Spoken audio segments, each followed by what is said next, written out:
Situation changed when security operatives launched an operation in the Bakoyum and Anka. Sources added that efforts are ongoing to reunite the rescued victim with his family.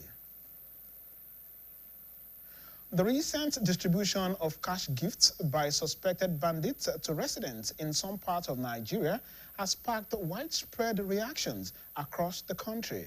While many Nigerians have condemned the development, others have surprisingly expressed admiration for the criminal groups, with some even inviting them to their communities.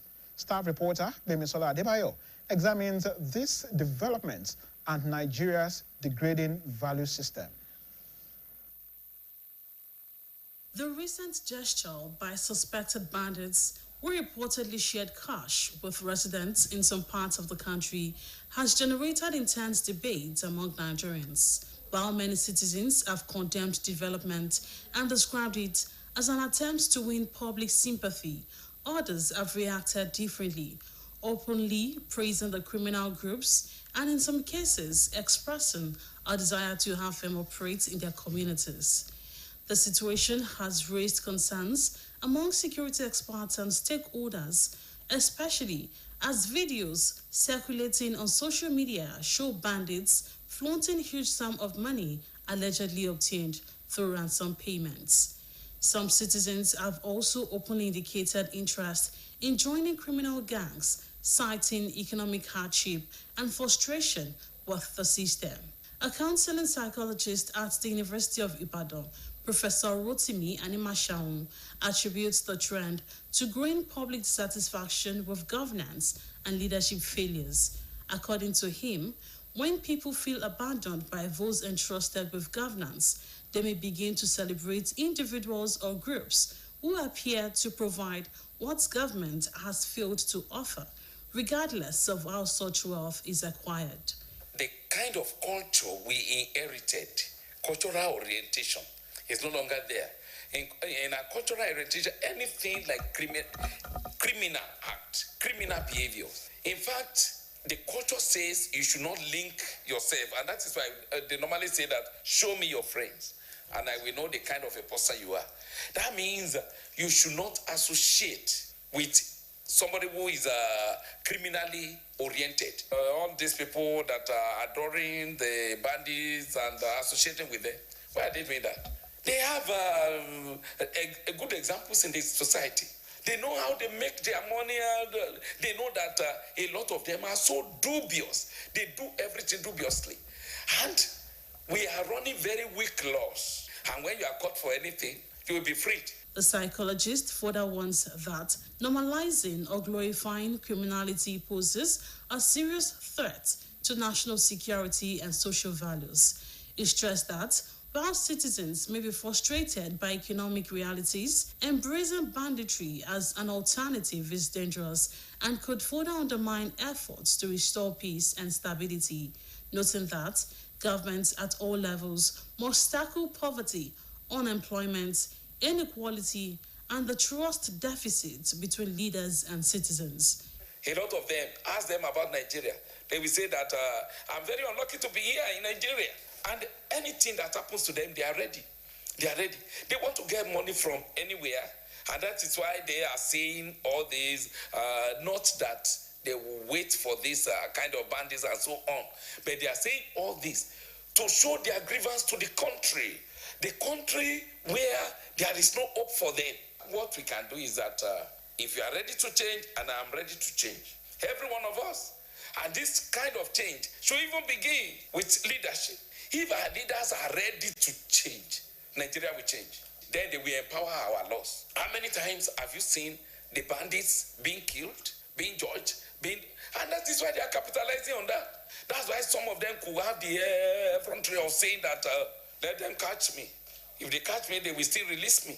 So that change is what we need, and let it start from the leadership. As the nation continues its fight against insecurity, the growing sympathy for criminal elements serves as a reminder that sustainable peace can only be achieved when citizens have confidence in leadership and a genuine sense of hope for a better future. Biemsola Adebayo, BCOS News. We shall now take a short commercial. Please don't go away. When malaria knocks you down, you can be sure parasites are having a party in your system. Welcome to our new kingdom, guys! Comel, an effective weapon against malaria.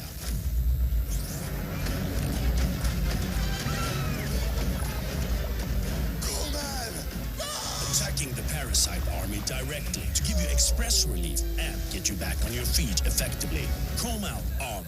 Malaria gone. My skin is my identity, my strength. It's unique and deserves care made specially for me. New Nivea Radiant and Beauty Even Glow, enriched with 95% pure vitamin C and pulp extract. For visibly radiant and even-toned skin in just 2 weeks. New Nivea Radiant and Beauty Even Glow, for your shade of beautiful.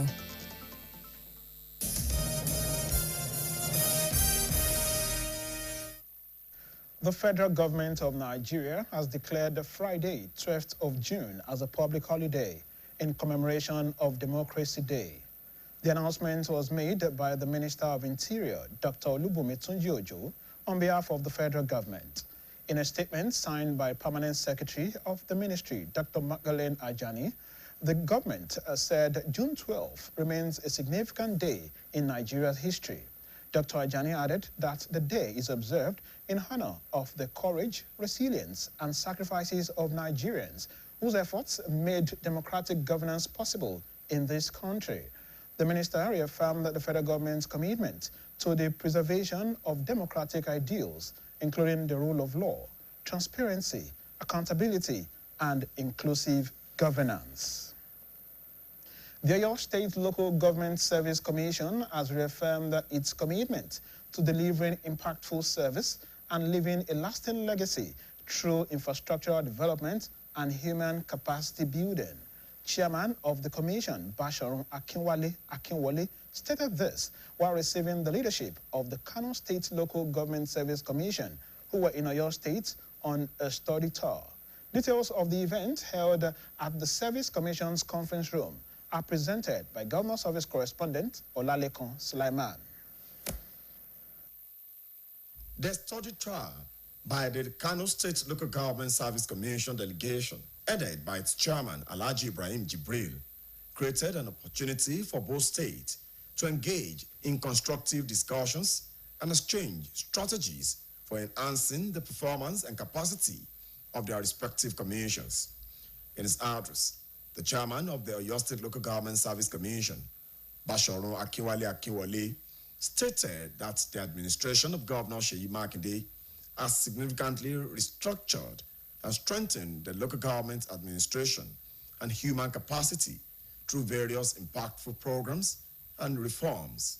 He noted that these initiatives have enhanced efficiency in the public service and positioned Oyo State as a model for the state across the federation. The way I transform this place, based on experience and based on instructions of Our Excellency Engineer Seyi Makinde, Oyo State is a pace-setter state, which whatever we do here is what others copy. And it has shown today. We have our colleagues here all the way from Kano, their entourage, there are a lot of them inside, trying to cross-examine, asking our staff questions, getting details. How do we manage this department? How do we manage that? Especially, how did Governor Makinde, how did he come about this?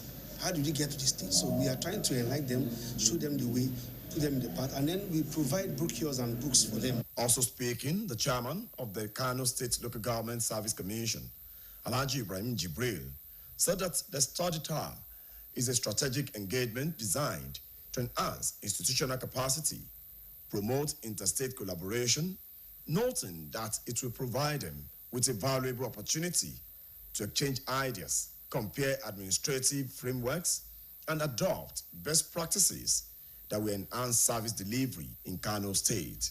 The work of His Excellency, the Executive Governor of Oyo State, by building this edifice, and also the chairman of the commission also, who is a very good friend of mine. We have been meeting, and actually I've been seeing the kind of work he has been doing. That was what motivated me to come and see for myself. So that alone helps us to go back to the drawing board and see what we can do to build on what we have on the ground. In their separate remarks, officials of both commissions expressed optimism that the collaboration between Oyo and Kano state government will enhance the exchange of information and best practices in key areas such as records management, staff recruitment, and training promotion processes, disciplinary procedures, and retirement administration.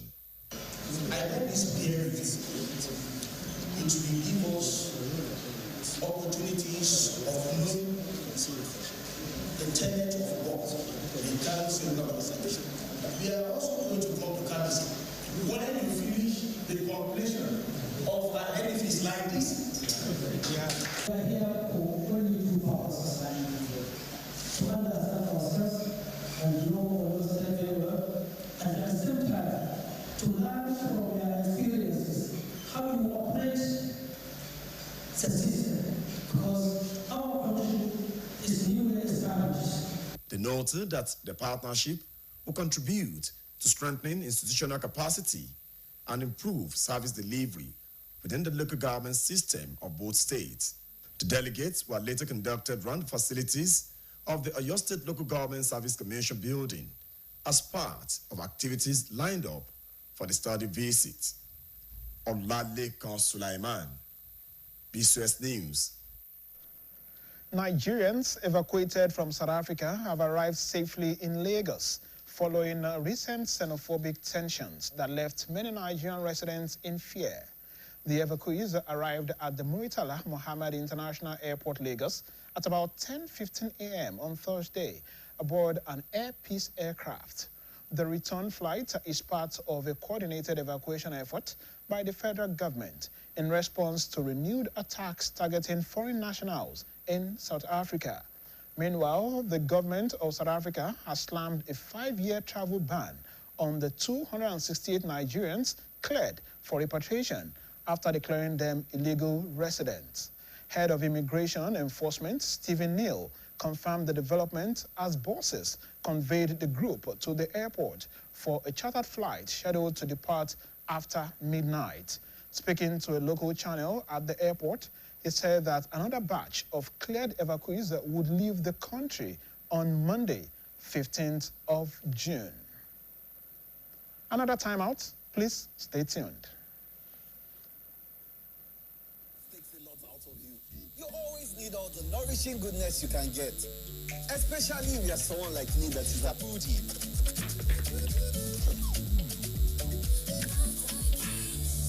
The ultimate meal companion, a PhD student. Rich in B vitamins for focus.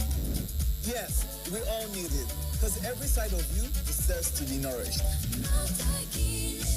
Confidence is important in life's little moments. Strong teeth can help, even if they get her into trouble sometimes. A great smile is useful to break the ice, and making friends is easier when you know you have fresh breath. I give my family confidence with Pepsodent Triple Protection 123. Its antibacterial action formula gives them cavity protection, white teeth, and fresh breath. Get whiter teeth with the new Pepsodent Natural Charcoal Toothpaste.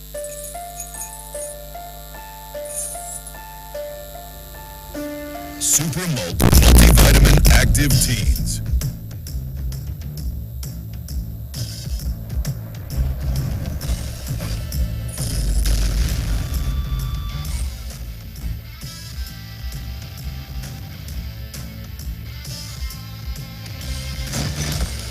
Super Multivitamin Active Teens. Shine on.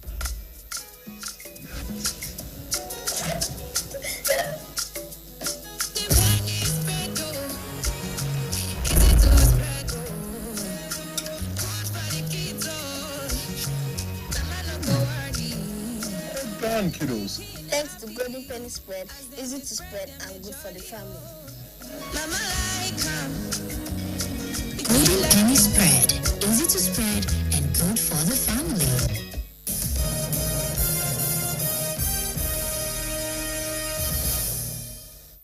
In a bid to rejuvenate the domestic textile industry and cut down on foreign dependency, Nigeria's Senate is pushing for an outright ban on textile imports. According to lawmakers, Nigeria's textile industry relies heavily on imports from countries like China, Indonesia, and Taiwan, as local factories face significant challenges. BCOS reporter Oyeshile Oloyede takes a look at the Senate's proposal and its implications for businesses and consumers. As part of efforts to revive the country's textile sector, which was once thriving, the Nigerian Senate has requested that the federal government implement a complete ban on the importation of textiles. Nigeria imports around 99% of its textiles from nations including China, Indonesia, and Taiwan, according to lawmakers who attribute the significant decline in local textile production to this trend. In an effort to reverse the trend, lawmakers are calling for immediate measures to support local production, including setting up a specific intervention fund at the Bank of Industry to assist textiles producers. BCOS News spoke with traders who worry that a total ban on importing textiles might threaten their businesses and income sources. They argue that many traders rely significantly on imported textiles for their livelihood, and an outright ban may lead to financial losses and reduce commercial activities. It's good and it's not good. So they will be the one that should measure that should, okay, if you are bringing out, if you are banning exportation as a whole, there will be measures on ground that you will use to help the local industries to boost. Probably, okay, you finance the local industry, you bring, okay, to like give out loans to them to support them financially, then put price control. Because I don't think we have enough factory that produce for us in Nigeria. I think the only factory we have is in Kano here. I think in Kano, and they are not producing good quality at all. The quality is far different from the import fabric. They demanded the setup of more textile manufacturing companies, enhanced production capacity, and the availability of high-quality fabrics that could compete with imported products. This chance, I want to say that Nigerians, they don't go to the straight point or do whatever that's needed for the masses. Because as it is now, we are not producing anything at Nigeria. We don't have any production that we can call our own. And if they want to stop any imported products, that means they want the goods to be skyrocketed. That means to evaluate it. Because yet, if they say they ban it, it's still be coming to the country. So when the goods come to us, it will be also high. So I don't think it's a good opinion for them. Ó yẹ kán ti ní ilé iṣẹ́ tán máa dá sílẹ̀, ó yẹ kán ti ní àwọn òṣìṣẹ́, ó yẹ ká ti rí wípé yes àwọn nǹkan tó quality náà tó dùn wò lójú láti lò fún àwọn èèyàn wa ó wà ńbẹ̀. Nísìn mo ní àwọn bàtà kan bí báyìí tó jẹ́ ti Nàìjíríà, mo láwọn imported. Ìgbà míì tá bá mú ti Nàìjíríà yẹn náà fún wọn, wọ́n ní ṣe bẹ́ẹ̀ rí bó ṣe wọ́lẹ́gbẹ̀. Ṣe bẹ́ẹ̀ pé kán dá ilé iṣẹ́ lẹ̀ kán wá àwọn engine tó wà okay tó wà pa. I don't think that idea is okay.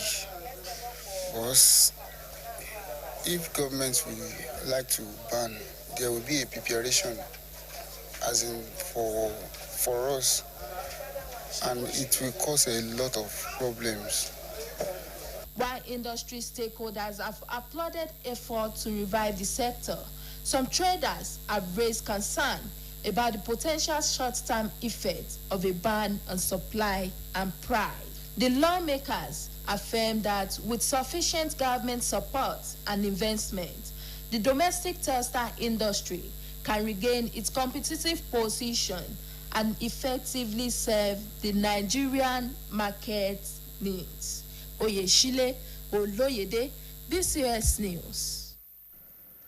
As globalization, technological advancements, and growing influence of social media continue to shape societies across the world, concerns are increasing over the gradual erosion of African cultural values and traditions. Stakeholders says that preserving these values is vital for maintaining cultural identity, promoting social cohesion, and passing on a rich heritage to future generations. In this special report, Folashade Akintola examines the importance of safeguarding African cultural values in a rapidly changing world. African culture has for centuries been distinguished by values such as respect for elders, communal living, integrity, hard work, hospitality, and strong family bond. These principles have served as the foundation of many African societies, shaping behaviors, fostering unity, and promoting peaceful coexistence among communities. However, the growing influence of modernizations, globalizations, and foreign cultural practice has sparked concern about the gradual decline of this cherished value, particularly among younger generations. Speaking with BCOS News, cultural historian Professor Olayinka Akonle described culture as the identity of people, a reflection of their history, beliefs, customs, and a way of life. Professor Akonle warned that the continued erosion of cultural value could weaken social institutions and reduce the sense of identity and belonging among future generations. Language is one of the most fundamental elements of culture because that's what announces who you are. If you speak a language, they know whether you are Igbo or Hausa, or if you dress in a certain way, they know you are Hausa or Yoruba or a Scot or a British. So if we want our society to survive into the long run, and we have to hold our culture, because that's what defines us. Our values, that's what determines who we are. When you say this is a Nigerian, there is a way you expect a Nigerian to be. You say this is an American. In fact, some society, they will tell you they are not working like a king. We need strong cultural and value renaissance in Africa, so that Africa can occupy its own space in the whole world. Also speaking with BCOS News, renowned cultural enthusiast and public affairs analyst Dr. Doyin Odebowale stressed the need to preserve indigenous language, cultural values, traditional attires, and moral teachings. Dr. Odebowale noted that cultural preservation begins at home and urged parents to consciously teach their children local languages, customs, and values to ensure continuity across generations. The idea of education was not about certification. The education of an African child was practical. We build the capacity of our children to maintain and to sustain the society. It was not about certification. It was not about just mere diploma. It was not about going to a place you call school, where you learn how to discard what belongs to you. Let them begin to teach our children in our local language. That's the very first way. Medium of communication. Language is the vehicle. Once you lose it, you lose every other thing. You are just deceiving yourself. Stop speaking English to your children. The experts maintain that preserving culture does not require rejecting modernization or technological advancement. Rather, they emphasize that development and innovation should complement cultural identity without undermining the values and tradition that define African society. They also highlighted the role of government, traditional institutions, educational establishments, religious organizations, family, and the media in promoting and protecting African-rich cultural heritage. As African society continues to evolve in an increasingly interconnected world, stakeholders agree that preserving cultural values remain essential for strengthening moral standards, fostering unity, and ensuring that future generations remain connected to their roots. The consensus, they say, is that a people who understand, appreciate, and preserve their culture are better positioned to maintain their identity, strengthen their institutions, and contribute meaningfully to global development while remaining true to their heritage. Folashade Akintola, BCOS News. Another time out on the news. Please don't go away.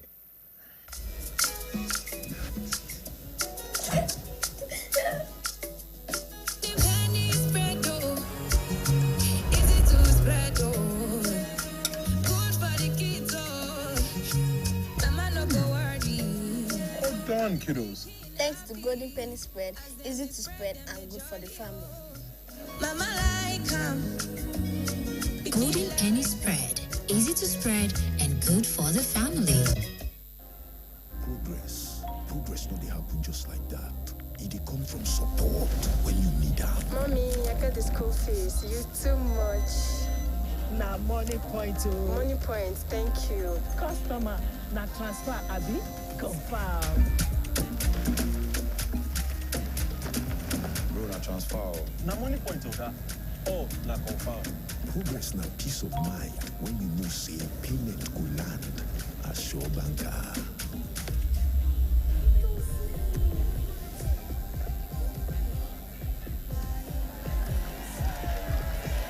Progress na small win wey dey carry person go far. No worry, yourself go make am. Mo go buy more. Victor, even you dey use money point? Of course now, they use money point. Confirm. Money Point, made for your progress. Wearing many hats takes a lot out of you. You always need all the nourishing goodness you can get. Especially if you're someone like me that is a foodie.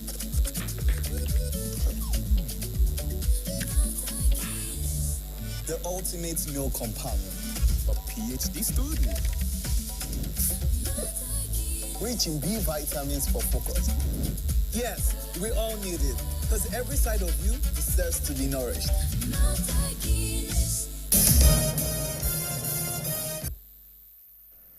The strong winds accompanied by heavy rain yesterday evening wreaked havoc in some parts of Ibadan, particularly in some areas around Iwo Road. At least 4-story buildings had their roofs completely blown off. Staff reporter Bimbo Akombi visited the area behind Arishekola Mosque along Iwo Road, Ibadan. The strong winds, which was accompanied with an average volume of rainfall yesterday afternoon towards evening time, did not give any inkling that damages will be recorded in that area. Most of the residents, especially those residing in the topmost floors of the 4 buildings, were not around during the rains and winds. They came back to meet the devastation, including property damage. This reporter saw the extent of damage after distress calls made by residents of the area. About 4-story buildings had their rooftops blown off, damaging other buildings, while power poles and lines were also not spared. Mrs. Anu Joseph was part of those who lives in the topmost floor of one of the buildings, and she expressed surprise at the level of devastation. When I came back, I saw that our roof has removed from up. So me, I just came back. So when I see it, I was surprised. So this is what I saw when I came back, and I want government to help us. Asked on how and where a family will lay their heads for the night, she retorted that they will have to spend the night in their rooms like that in the cold. Although most of those affected declined interviews, Anu Joseph appealed to the local government, which controls the area, and the state government to assist in reconstructing the affected buildings. The owners are not around. It was learned that such devastation had never been experienced in that area. Bimbo Akombi, BCOS News.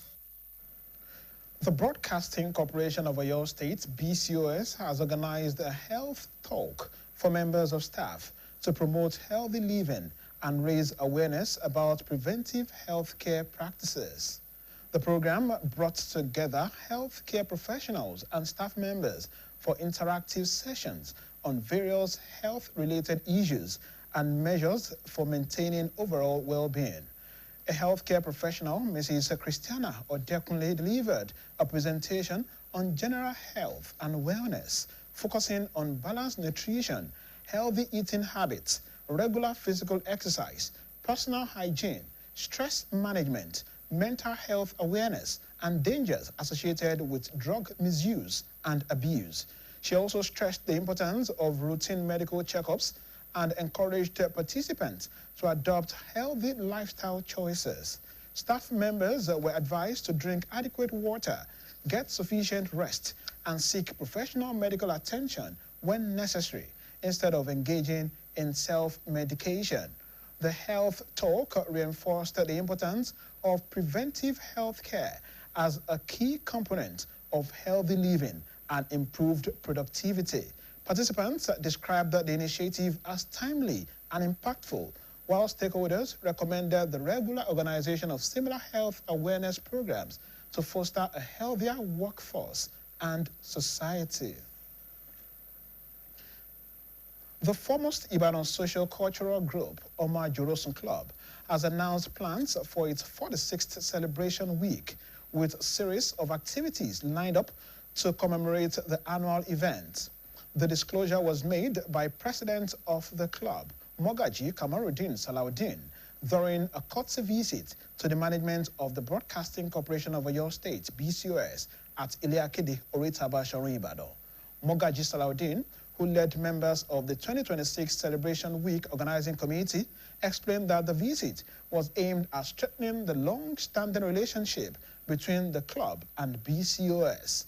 According to him, Omar Jorosun Club boasts of eminent members, including reigning and former traditional rulers, mogajis, professionals, and technocrats.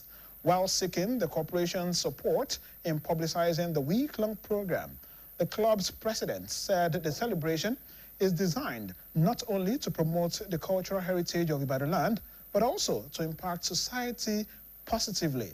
Speaking on the activities lined up for the celebration, Chairman of the Omar Jorosun Week 2026 Organizing Committee, Chief Badamosi Olaboye, said a press conference scheduled for the 19th of June will officially kickstart the event, followed by a special Jumat service on the same day. Receiving the club's delegate on behalf of the chairman of BCOS, Chief Mrs. Dotun Olaitan, General Manager of the corporation, Mrs. Taiwo Adebowale, assured the visitors of BCOS continued support for initiatives that promote culture, community development, and societal progress. We now join our sports team for the latest from the world of sports. Good evening and welcome to the sports segment of the evening news. My name is Toby Ajewale. Nigeria's female Yellow-Green secured their first victory at the 2026 Kuibuka T20 tournament with a commanding 52-run win over Malawi at the Gahana 2 Cricket Oval in Kigali Wednesday.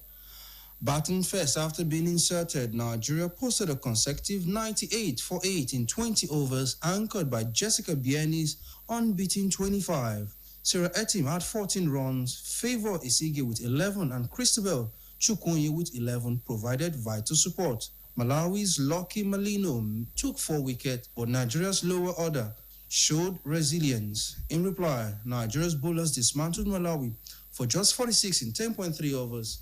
Player of the match, Shola Adekunle, led the attack with 3 for 15, while Henrietta Mbam took 2 for 16. Captain Favour Isigbe, in her first consecutive match in nearly a year, claimed 2 wickets in 3 deliveries to finish with an impressive figures of 2 for 0. In other sport news, Nigeria's Super Eagles produced an impressive performance despite a narrow 1-2 defeat to 2026 World Cup-bound Portugal in a friendly in Herrera on Wednesday night. Before kickoff, Alexander Iwobi was honored with a special framed shirt to mark his 100th cap for Nigeria. Portugal took the lead through Pedro Neto in the 23rd minute, but Aka Adams equalized for Nigeria just before the halftime with a well-taken finish.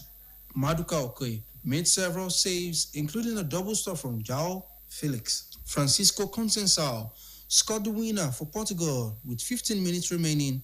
The result was only coach Eric Schell's second defeat in regulation time across 25 matches in charge. And ahead of the World Cup kicking off later tonight, Germany's national team players are stepping in to cover the cost of buses for 600 traveling fans to their final 2026 World Cup Group E match against Ecuador. The gesture comes amid criticisms of high transport costs in New York and the New Jersey area, where train and shuttle fares have been significantly inflated for the tournament.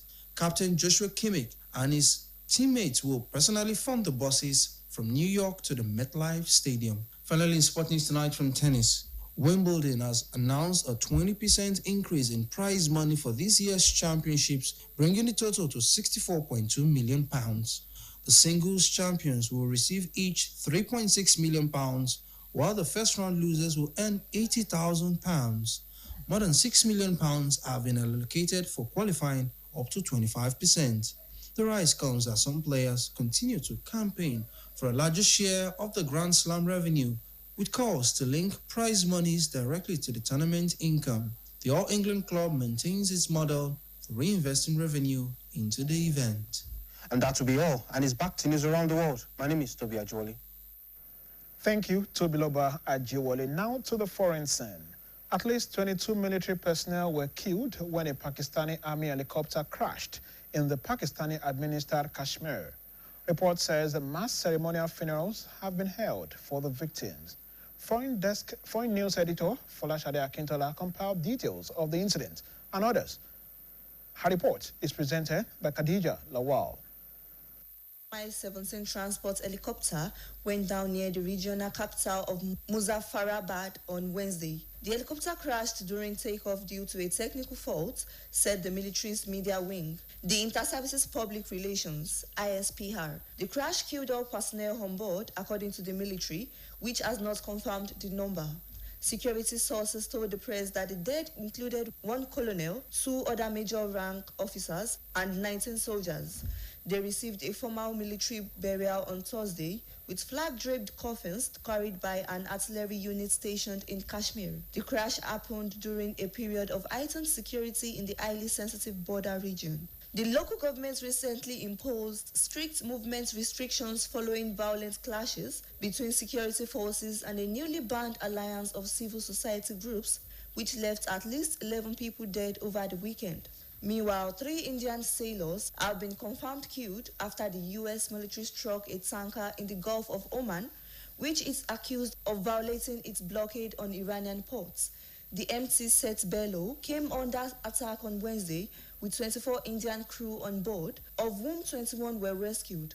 In a post on X, India's shipping minister, Sarbananda Sonowal, said the 3 men's bodies would be brought home soon. The U.S. has struck 3 ships in the Gulf this week, all with Indian crew on board. On Thursday, Delhi said all 20 crew on the Jalvir were safe after a strike off Oman. 3 days earlier, the 24 Indian crew on sanctioned oil tanker, the Marivex, were rescued before it sank. CENTCOM confirmed it struck both ships. India's Ministry of Ports, Shipping and Waterways Additional Secretary Mukesh Mangal said the 3 seamen on board the Set Bello who died were Aditya Sharma, a cadet, Shivanand Charashia, a fitter, and Patnala Suresh, a chief engineer. And lastly, Britain, Australia, and Canada have launched a joint peace fund to advocate for a 2-state solution to the Israeli-Palestinian conflict, with each country contributing €1 million, that is $1.34 million, to the initiative. The fund, which was announced today, will focus on new and existing grassroots projects, particularly those that include youth groups, civil society organizations, and women, according to a news release from the United Kingdom Foreign Ministry. The move comes after 3 countries, alongside France, New Zealand, and Norway, announced coordinated sanctions against networks financing and executing Israeli settler violence against Palestinians in the illegally occupied West Bank earlier this week. The Western country's response follows record illegal settlement expansion and rising violence by Israelis in the West Bank. In addition to providing humanitarian support to Palestinians, the initiative also aims to crack down on violent Israeli settlers and supports United States President Donald Trump's 20-point Gaza peace plan. The fund is focused on long-term peace building between Israelis and Palestinians to address root causes of conflict, the ministry said. Khadija Lawal, BCOS News. To end the news around the world, here again are the main points. The House of Representatives has passed the State Police Bill, effectively making way for the decentralization of the Nigerian policing architecture. The strong winds, accompanied by heavy rain yesterday evening, wreaked havoc in some parts of Ibadan, particularly in some areas around Iwo Road. And on the foreign scene, we told you that at least 22 military personnel were killed when a Pakistani army helicopter crashed in the Pakistani-administered Kashmir. BCOS TV is now on Niger TV app, and you can watch us from any part of the world. Also, BCOS website is live. Kindly visit www.bcostv.com. You can also reach us on GoTV channel 134 and channel 113 on Star Times. Now, before I go, if you see something suspicious, alert the authority for timely response. Be vigilant. That ends the news around the world. Good evening, and thanks for watching.